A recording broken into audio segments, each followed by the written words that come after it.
Let me walk you through a detailed example to show you how causal analysis differs from syntactic analysis. This will help make these concepts concrete. Now, we have a logger class with a simple static log method that prints messages to the console. We also have an order service class with a checkout method that logs some messages around its core business logic, calculating a total and creating a receipt. Now, let's analyze different scenarios and see what industry tools say versus what causal analysis tells us.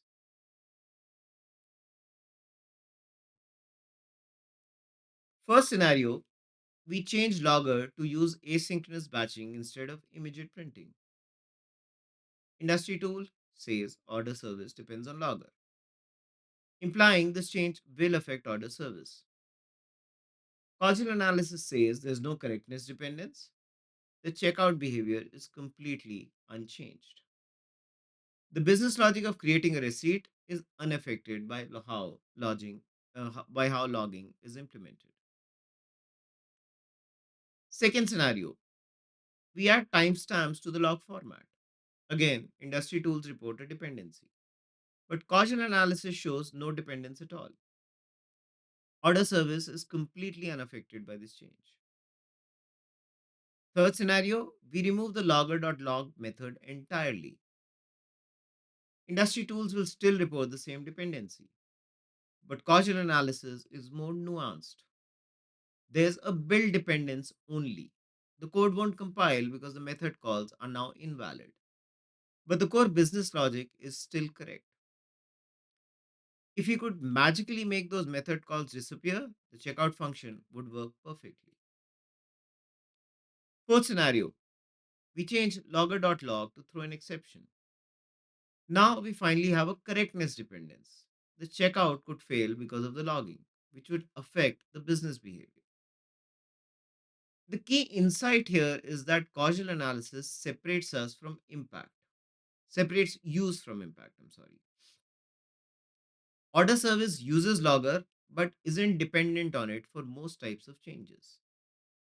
This distinction is crucial for understanding what changes are safe and what changes require careful coordination. Now, this formal understanding of dependence enables several practical improvements in how we build and maintain software.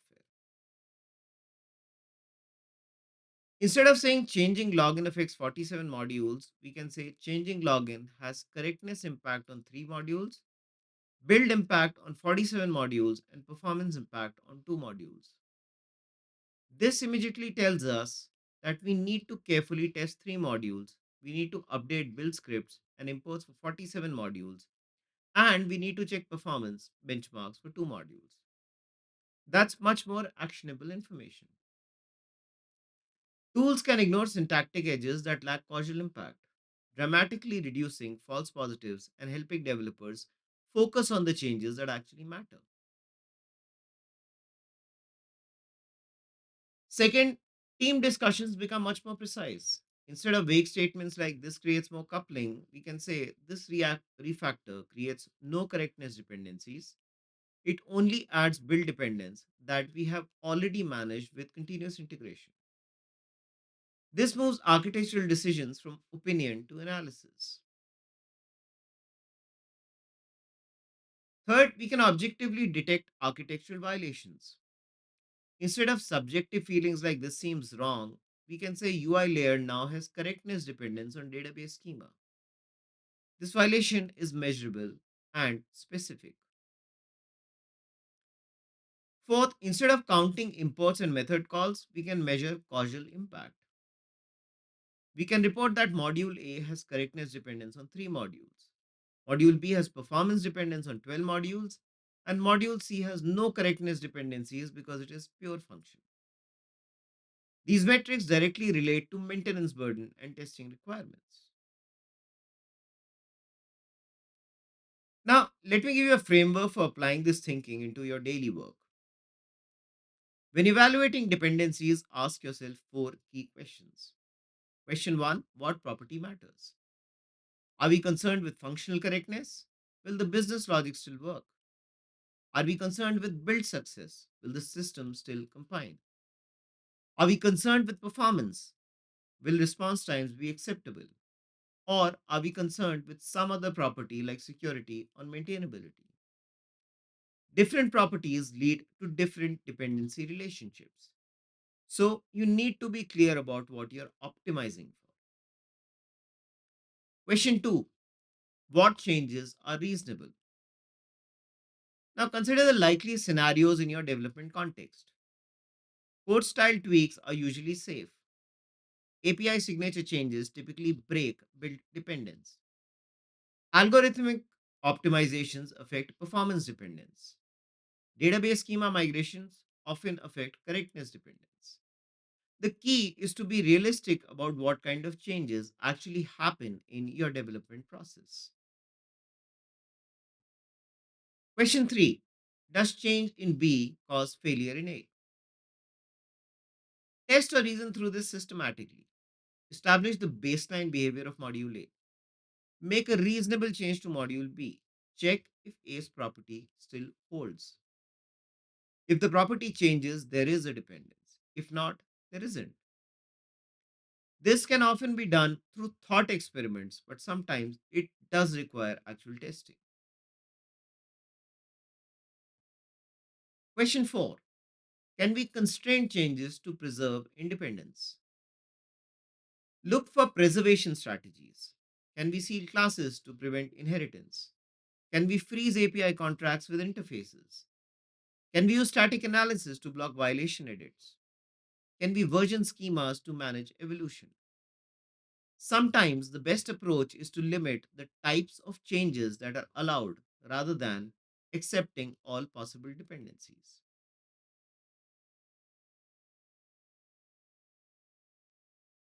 Now, let me walk you through a complete example of how to apply this analysis in practice.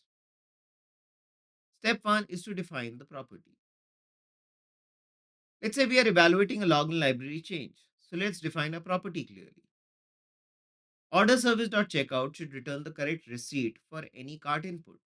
This is a correctness property focused on business logic. Second, define reasonable changes. What counts as reasonable changes for a logging library?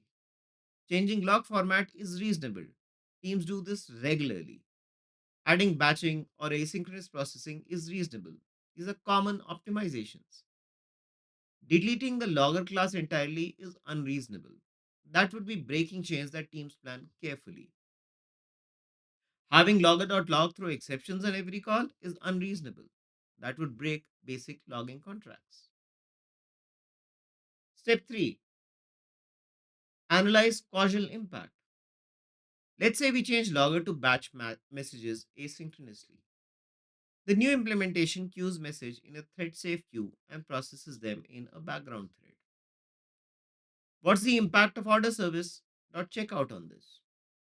The method still returns the same receipt for the same cart input. The timing of when log messages appear has changed, but the receipt correctness is completely unchanged. The business logic is unaffected. The conclusion: there's no correctness dependence between order service and logger for this type of change. Step 4. Document the analysis. Write down your findings clearly. Order service has no correctness dependence on logger. Changing logger implementations cannot affect checkout business logic. Dependencies built, yes, because the import statement and method calls. Correctness, no, because logger is side effect only. Performance, minimal, just the overhead of the logging calls themselves. This documentation helps future developers understand the architectural relationships and make good decisions and changes. Now, let me give you some concrete steps you can take to apply this thinking in your daily work. Before making changes, first identify the property you care about. What could break? Correctness, build process, or performance. Second, map the causal dependencies. What modules could actually be affected by your change? Third, assess what reasonable changes you're considering. What modifications are actually on the table? And fourth, predict the impact. Will your change affect the property independent modules? During design reviews, question syntactic dependencies. When someone says A depends on B, ask does A really depend on B or does it just use B? Separate dependency types clearly. This adds build dependence, but not correctness dependence.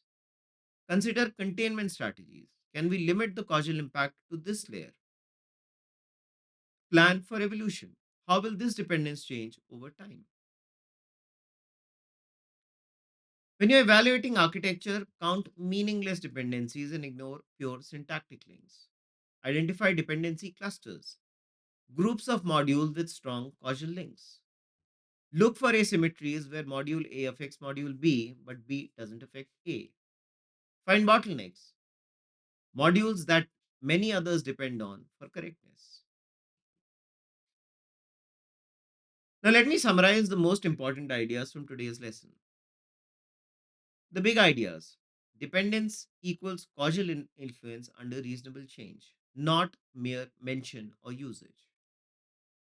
Different properties lead to different dependencies. Correctness, build, and performance should be analyzed separately.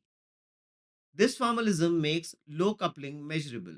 We can now count what actually matters. Causal thinking enables better tools that focus on impact rather than syntax. Now, the mindset shift here is that stop thinking A imports B, so A depends on B. Start thinking, if I change B into a reasonable way, will A's important properties be affected? This shift from syntactic to causal thinking is fundamental for better architecture. The practical impact is that you'll get sharper impact analysis. You'll know what really needs testing after changes. You'll make better architectural decisions by distinguishing between types of coupling. You'll have reduced false alarms because tools can focus on changes that matter. And you'll build cleaner code bases by removing dependencies that don't create causal impact. Remember, the goal isn't to eliminate all dependencies. That would make our systems useless. The goal is to understand which dependencies actually matter for the properties you care about. With this understanding, you make informed decisions about complexity, testing, and evolution. This formal approach to thinking about dependence will transform how you approach system design and maintenance. By focusing on causal relationships rather than syntactic patterns, you'll build systems that are both more maintainable